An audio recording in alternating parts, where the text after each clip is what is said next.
वो व्यक्ति जो पूरे देश में हिंदू और मुसलमान करने का काम करता है, मंदिर और मस्जिद का काम करने का काम करता है, इसने एक बार भी जाकर ये बोला बंगाल में कि भाई बंगाल के अंदर हम ऐसी शिक्षा करेंगे जैसी यूपी के अंदर शिक्षा है? ऐसा ये नहीं बोल सकते। एक बात बता दूं, पहली बात तो ये है, यूपी में इतनी मस्जिदें हैं, भारत का सबसे बड़ा जनसंख्या के मामले में पहले नंबर का राज्य है। ये आदमी इतना झूठा है, इतना झूठा है कि इससे बड़ा कोई झूठा ही नहीं है।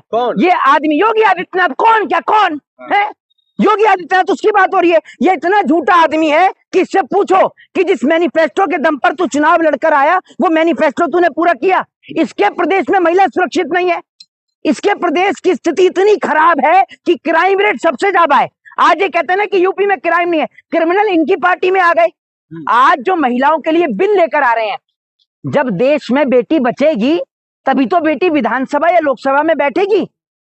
उससे पहले कानून इनको ये लाना चाहिए था कि बेटी के साथ रेप करने वाले को फांसी की सजा विदिन 5 डेज में होनी चाहिए थी। लेकिन वो इसलिए नहीं आ रहा कानून क्योंकि भाजपा के कई नेताओं पर रेप और बलात्कार के, महिलाओं से छेड़छाड़ी के, महिलाओं को परेशान करने के मुकदमे चल रहे हैं। अभी एक भाजपा के पूर्व नेता के बेटे को आपने देखा, उसका बेटा जो है वो महिलाओं से रेट पूछ रहा है, एक देश की बेटी से इस तरीके की बातें कर रहा है।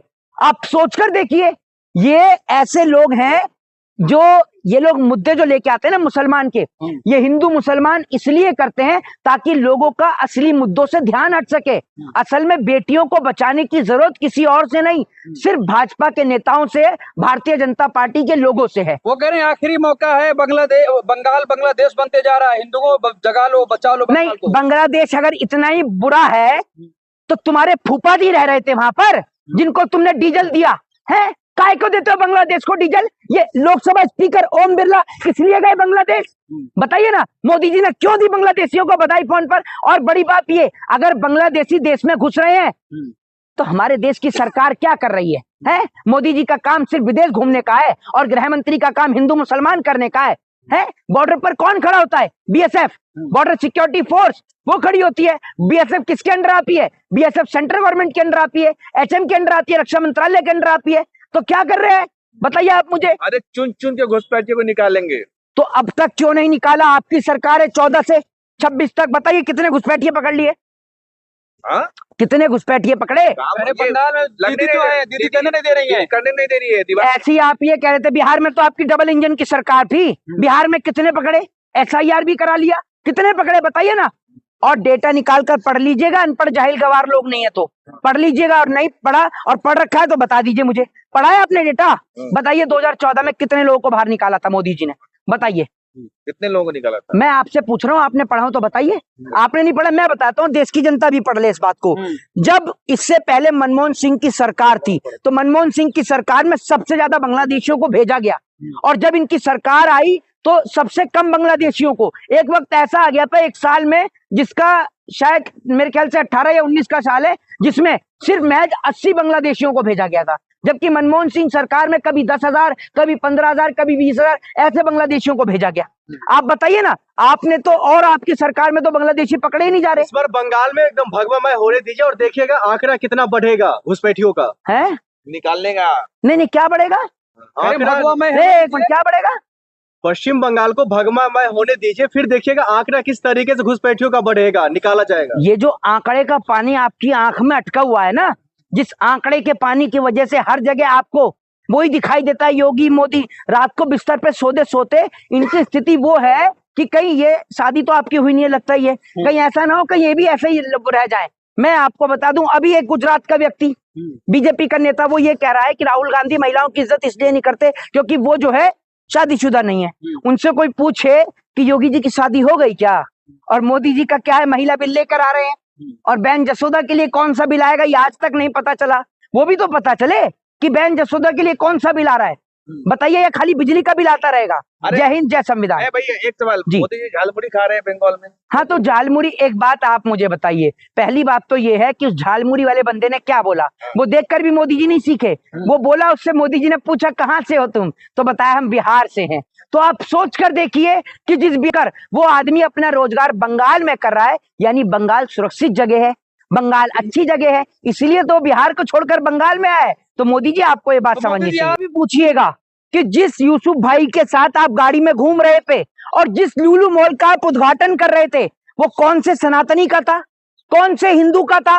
वो लुलु मॉल एक मुसलमान, एक यूसुफ भाई का था। ये आदमी जो आपके बंगाल में आकर हिंदू मुसलमान कर रहा है, ये वही आदमी है जो ईद की बधाई भी देता है। ये जिस पार्टी से आता है, इनकी पार्टी के अंदर जो मुसलमान है, वो चाहे शाहनवाज हुसैन हो, मुख्तार अब्बास नकवी हो, वो भी इन्हीं की पार्टी के हैं। तो ये आदमी जो पूरे देश में आकर हिंदू मुसलमान करता है, इसका काम ही यही है। और आपको बता दूं, इनकी डिग्रियों पे सवाल इसीलिए खड़े होते हैं क्योंकि जिस तरीके की बात ये लोग कहते हैं, लोगों को लगता ही है कि ये अनपढ़, जाहिल और गवार है। अभी आप ये देखिए कि पहले तो ये आदमी जगहों का नाम बदलता था, अब नाम बदलते बदलते इन्होंने स्लोगन भी बदलने शुरू कर दिए। नेताजी सुभाष चंद्र बोस ने जो बात कही थी कि तुम मुझे खून दो मैं तुम्हें आजादी दूंगा, उसके लिए ये कह रहे हैं कि तुम मुझे खून दो मैं तुम्हें आजादी दूंगा। ये बात स्वामी विवेकानंद ने कही है। तो मुझे ये समझ में नहीं आता कि इनकी स्क्रिप्ट लिखता कौन है, और अगर स्क्रिप्ट कोई नहीं भी लिखता, ये लोग ऐसे लोग हैं कि देखकर भी ठीक से नहीं पढ़ पाते। ये ऐसे लोग हैं क्योंकि यूपी के अंदर शिक्षा बेहतर है ही नहीं। ये नहीं बोल सकता कि जैसे यूपी के अस्पताल है वैसे हम बंगाल में बनाएंगे, क्योंकि यूपी में अच्छे अस्पताल है ही नहीं। यूपी वाले तो बेचारे और बिहार वाले तो पहले से ही दिल्ली के अंदर इलाज कराने आते हैं। वो तो अब दिल्ली के अंदर भी भाजपा की सरकार आ गई तो वहां भी बुरा हाल हो गया। कह रहे कांग्रेस ने गलत इतिहास पढ़ाया है, सुभाष चंद्र बोस का नहीं था, स्वामी विवेकानंद ने कहा था, आपको गलत बताया गया है। देखिए ऐसा होता है, मैं आपको एक बात बता दूं, जब एक आदमी गलती कर देता है ना और तब भी अपनी गलती को नहीं मानता तो उसे अंधभक्त कहा जाता है। और ये अंधभक्तों के सरदार हैं, ये तो सरदार हैं। तभी तो अंधभक्त भी जैसा ज्ञान ये देते हैं व्हाट्सएप पे, वो यही लोग तो सर्कुलेट करते हैं, तो ये भी वही ज्ञान देंगे। किताबें इन्होंने पढ़ी हो तो ये कुछ बोले भी। अगर आप ये बात कह रहे हैं तो दिखाइए कौन सी किताब में लिखा है, आपने भी तो कहीं से पढ़ा होगा। अगर पूरे देश ने ये बात जानी कि नेताजी सुभाष चंद्र बोस ने कहा कि तुम मुझे खून दो मैं तुम्हें आजादी दूंगा, ये बात पूरे देश ने सुनी, नेताजी सुभाष चंद्र बोस ने कहा। लेकिन अब तो ये नेताजी सुभाष चंद्र बोस के भी इसलिए खिलाफ हो गए क्योंकि उनके पोते ने इनकी पार्टी को छोड़ दिया। नेताजी सुभाष चंद्र बोस के पोते ने इनकी पार्टी को छोड़ दिया, उसने तृणमूल कांग्रेस को ज्वाइन किया है। जो इनके मुंह पे कड़ा तमाचा है वो नेताजी सुभाष चंद्र बोस, जिन्होंने आजाद हिंद की स्थापना करी, आजाद हिंद फौज की स्थापना करी, इस देश के लिए अपना सब कुछ न्यौछावर कर दिया, वो नेताजी सुभाष चंद्र बोस के पोते ने भी भाजपा का दामन छोड़ दिया है। और अब बता दूं, सुन लीजिए, भाजपा का अंत अब निश्चित खड़ा है, ये याद रखिएगा। क्योंकि पहले सुब्रमण्यम स्वामी का बयान आप सुनते थे और अब आपने देखा कि मुरली मनोहर जोशी ने भी कल जिस तरीके से बात कही, उन्होंने कहा कि भारत पहले विश्वगुरु था, अब भारत विश्वगुरु नहीं है। इसका मतलब यह है कि भाजपा एक अंदरूनी बगावत से जूझ रही है और भारतीय जनता पार्टी के ही अब नेता उनका विरोध कर रहे हैं। और जब नेता विरोध कर रहे हैं तो सीधे तौर पर कार्यकर्ता तो खिलाफ है इनके, और कार्यकर्ता तो इनके पास है ही नहीं। अभी आपने देखा कि किस तरीके से यूपी और बिहार के लोग गुजरात से किस तरीके से जा रहे थे, वो कैसे कह रहा था वो व्यक्ति कि अब दोबारा नहीं आऊंगा, अब दोबारा नहीं आऊंगा। ये लोग इतना देश का माहौल खराब कर दिया, ना तो देश में रोजगार बचा, ना देश में काम धंधे बचे।